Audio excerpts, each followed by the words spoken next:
Hello YouTube world. I've come on with an extra video today because I have a new favorite part of the Bible. It probably, excuse me, it probably won't be that way for long because, at least half the time when I open it, I fall in love with a new part of it. But I've been listening to the Bible in 90 Days that Isaiah Saldivar has been sharing on his channel. And again, I'm going to link that playlist in the description below because it's just so awesome and it's been such a blessing to me. And I just watched it right before I sat down to do this video, and he just finished Psalms today and started Proverbs, and going through Proverbs, which I love as well. He came to the Proverb 4, I believe it is, which is where the Bible opened up to when I asked on Christmas for God to show my son who he is, who I'm still waiting to be saved by his glory and wisdom and power. And I know it'll happen eventually. But that just almost made me want to read some of Proverbs on this video too. But instead, I will also link that video below.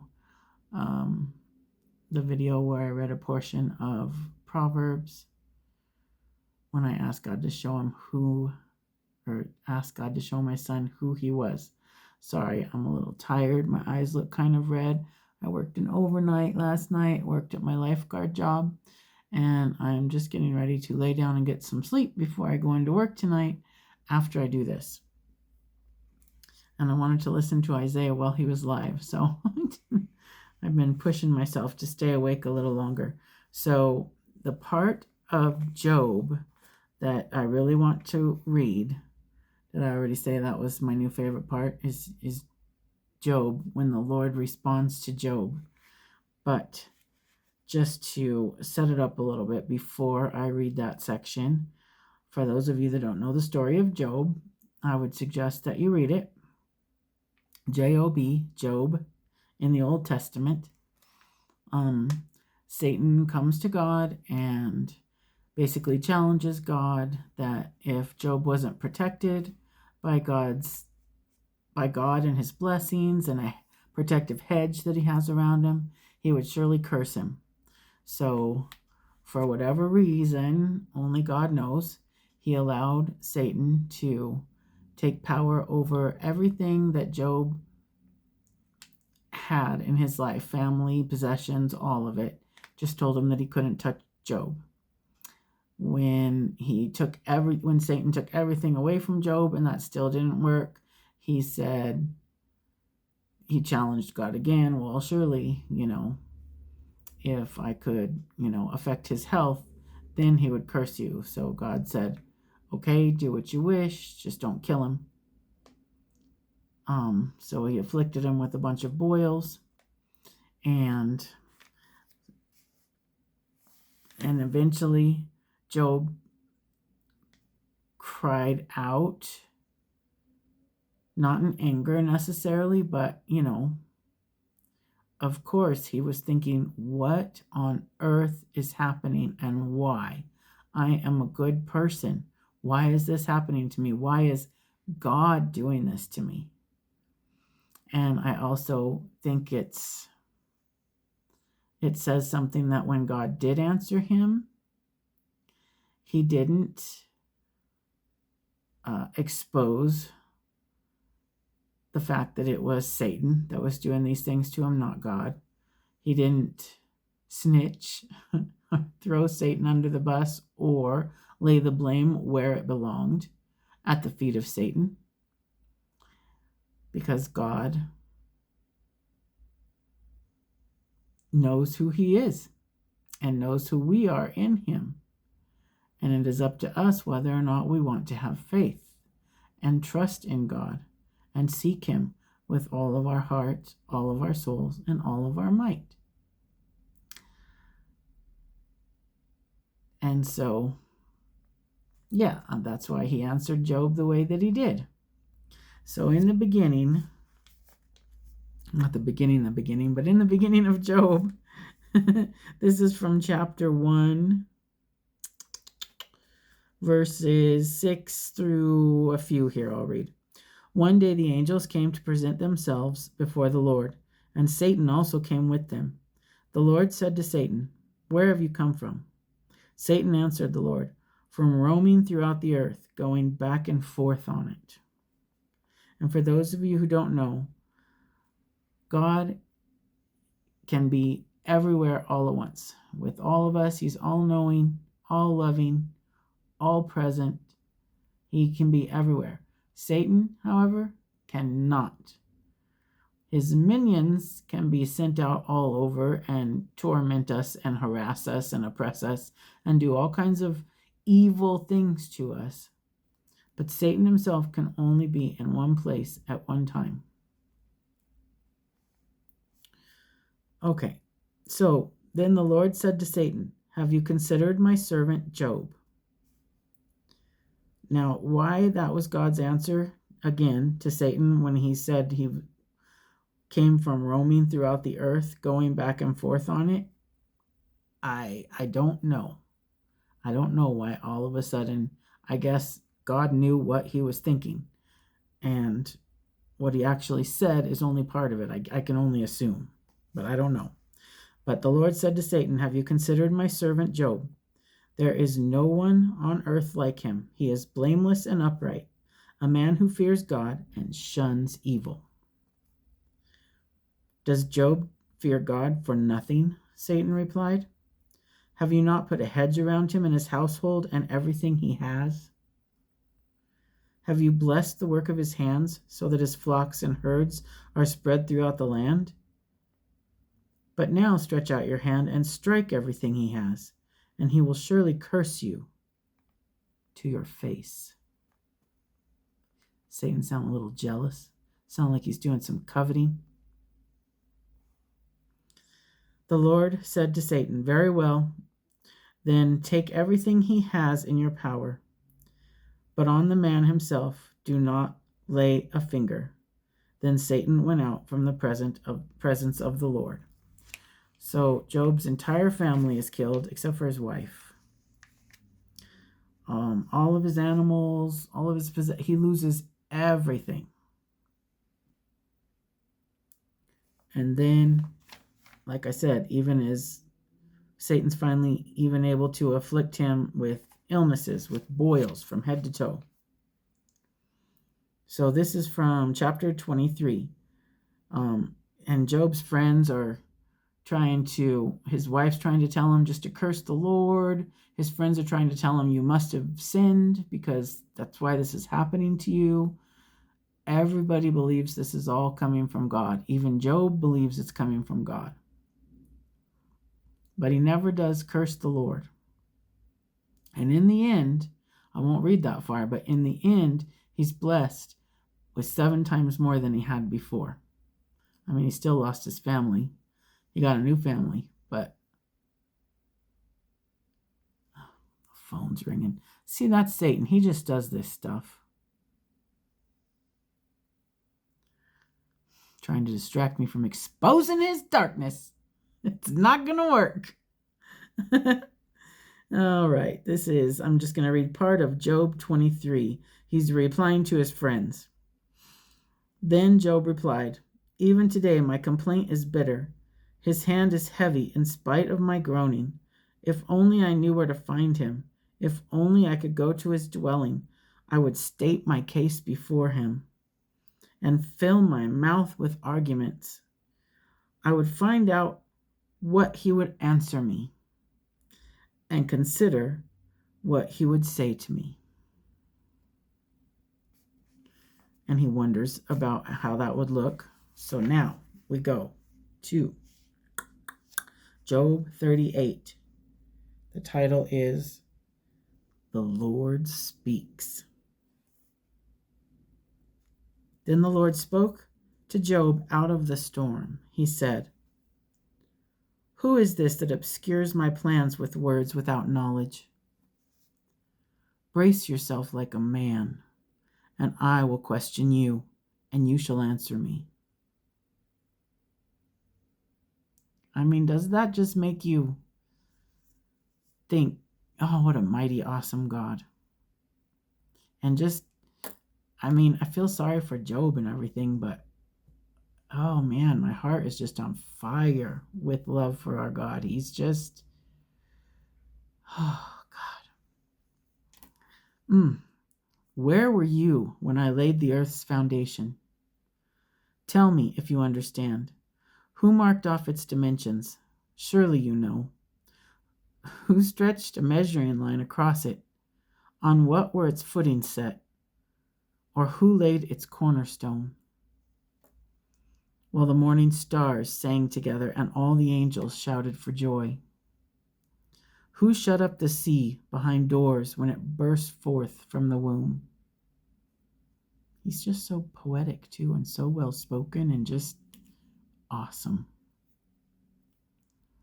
When I made the clouds its garment and wrapped it in thick darkness, when I fixed limits for it and set its doors and bars in place, when I said, this far you may come and no further.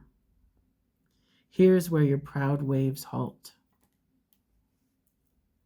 Have you ever given orders to the morning or shown the dawn its place, that it might take the earth by the edges and shake the wicked out of it?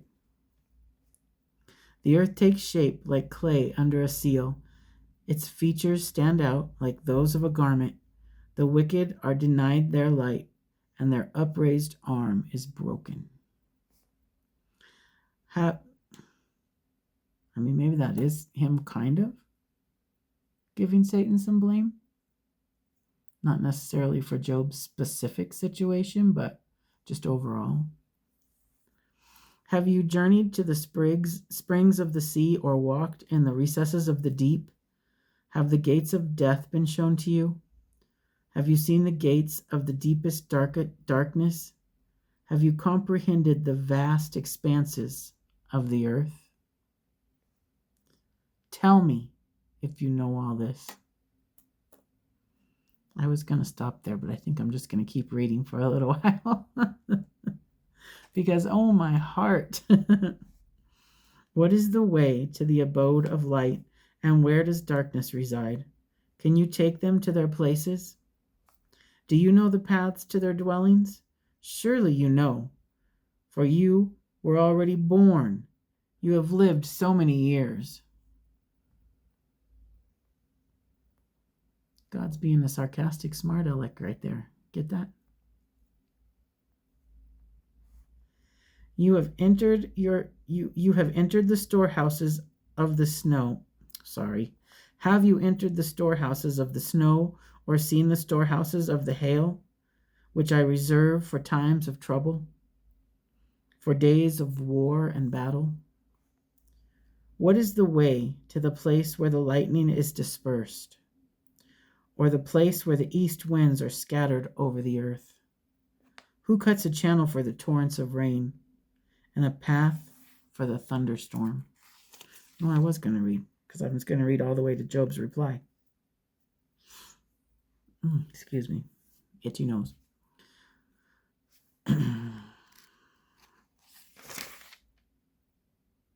All right, so who cuts a channel for the torrents of rain and a path for the thunderstorm, to water a land where no one lives, an uninhabited desert, to satisfy a desolate wasteland and make it sprout with grass? Does the rain have a father? Who fathers the drops of dew?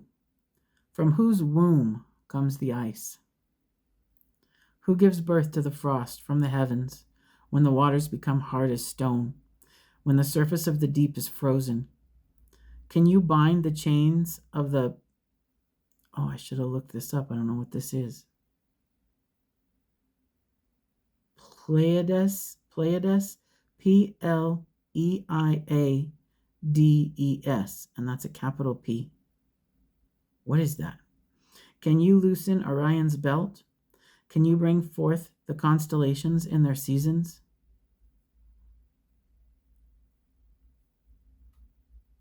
Mighty, powerful God. brilliant.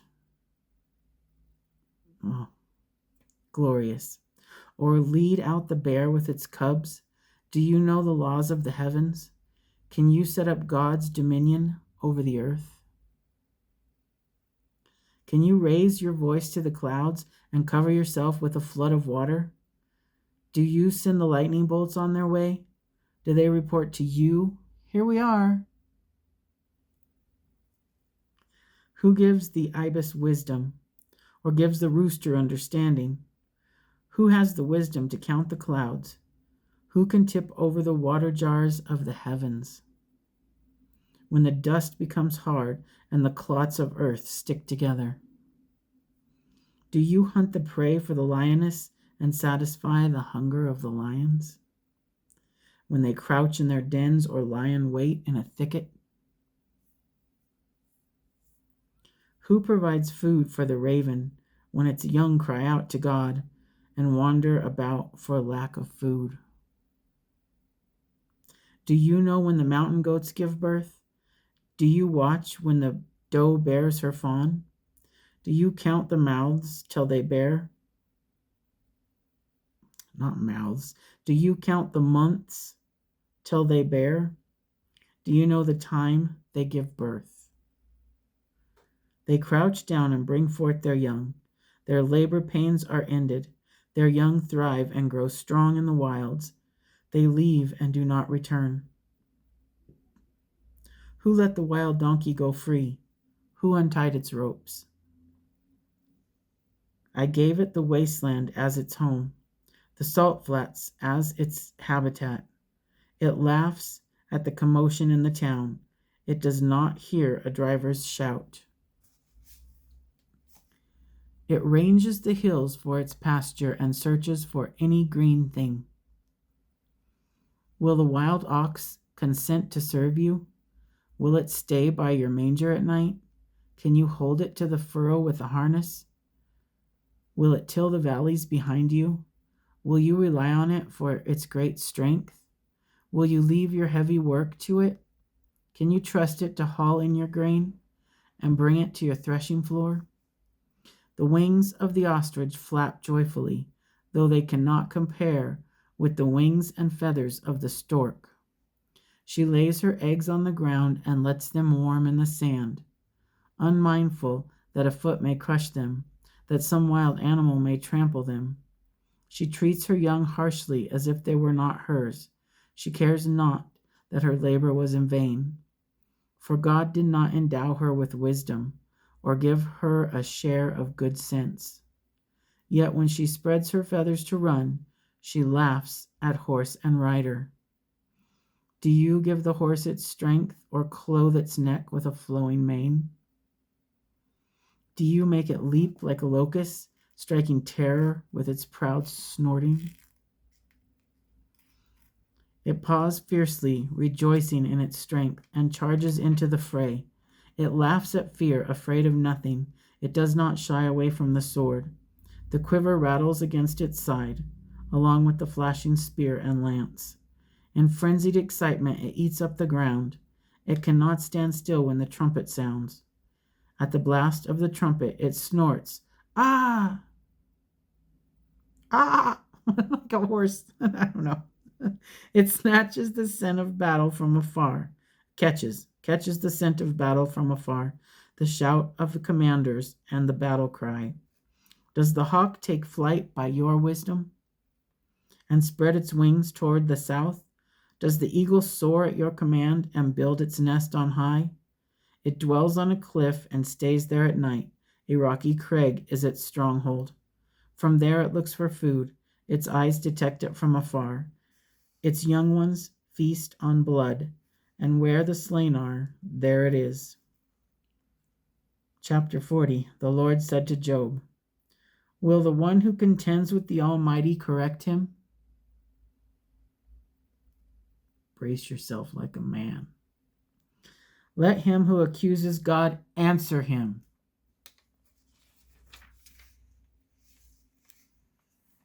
Then Job answered the Lord, I am unworthy.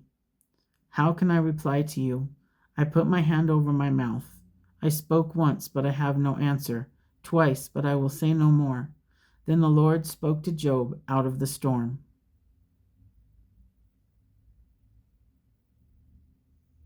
I could stop there, but I'm going to keep going. Yeah. Brace yourself like a man. I will question you, and you shall answer me. The first time he said it, there was an exclamation point. Now there's just a period. So he's calming his wrath a little bit. Well, not wrath. It's not wrath. He's just, Job wanted to contend with him, and he's contending right back. Would you discredit my justice? Would you condemn me to justify yourself? Do you have an arm like God's? And can your voice thunder like his? Then adorn yourself with glory and splendor. Oh my God. And clothe yourself in honor and majesty. I mean, holy moly, we have such an awesome God.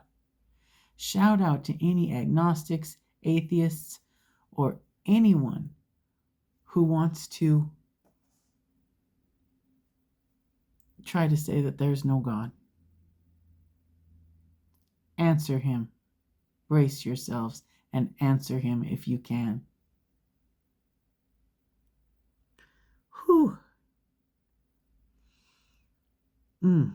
Unleash the flurry. Unleash the fury of your wrath. Look at all who are proud and bring them low.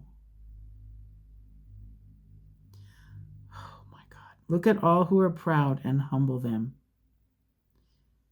Crush the wicked where they stand. Bury them all in the dust together. Shroud their faces in the grave. Then I myself will admit to you that your own right hand can save you. Okay, I think I'll stop there. Whoo-wee, I'm telling you. He goes on though. He's not done. God continues. Let's see. Let's just read this last part here before the epilogue. After he finishes like 30 more verses. Basically putting Job right in his place. Chapter 42. Then Job replied to the Lord, I know that you can do all things. No purpose of yours can be thwarted. You asked, who is that? Who is this that obscures my plans without knowledge? Surely I spoke of things I did not understand, things too wonderful for me to know. You said, listen now, and I will speak. I will question you, and you shall answer me. My ears had heard of you, but now my eyes have seen you. Therefore, I despise myself and repent in dust and ashes. And that is why he was blessed 7 times more than everything he had before. Because just like King David, he knew how to repent and humble himself before the Lord our God and give God all the glory he deserves. So, for anybody that says they need proof before they will believe, this book is proof. It's true, it's not made up. And if you want to say that it is, you prove it. This is from the Old Testament. So many things happen. This is way after Exodus. God has already performed all the miracles and wonders, already led the Israelites through the desert for 40 years, already spoke to Moses and given him the 10 Commandments and all the rest of the laws and all the directions that he needed to get the Israelites through the desert, already given the Israelites chance after chance after chance. Like the whole Old Testament basically is a reoccurring story of God redeeming and saving his people turning away, making gold and silver idols that they would bow to and give God's glory to, having God deliver them over to their enemies, crying out to God, him coming in and saving them again. Repeat, rinse, repeat, rinse, repeat. Throughout the whole thing. And that's the Old Testament. That's the Old Testament. And then enter Jesus, God in the flesh, where he comes down and does expose and call out Satan. Casting demons out everywhere he went, casting out demons, healing people, raising people from the dead to prove who he was, so that we would believe, so that we could be reconciled to him, so that we could once and for all give our hearts to God and learn how to love each other. Driving out evil everywhere he goes.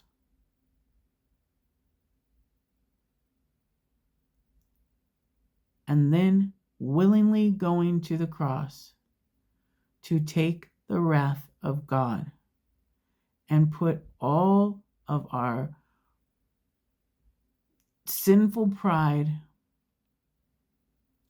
and sinful arrogance and sinful violence onto himself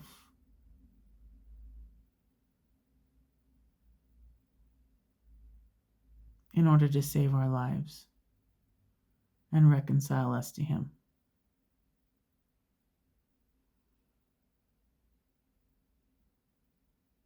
So those who want proof, it's everywhere. Open your door and look outside. Open your heart and look inside. God is the only being that has the knowledge and wisdom and love and mercy to show you how to fill your heart with peace and joy. God is also the only way to eternal salvation in his presence and not being cast into the fire with Satan and his minions. A place where none of us want our worst enemy to end up.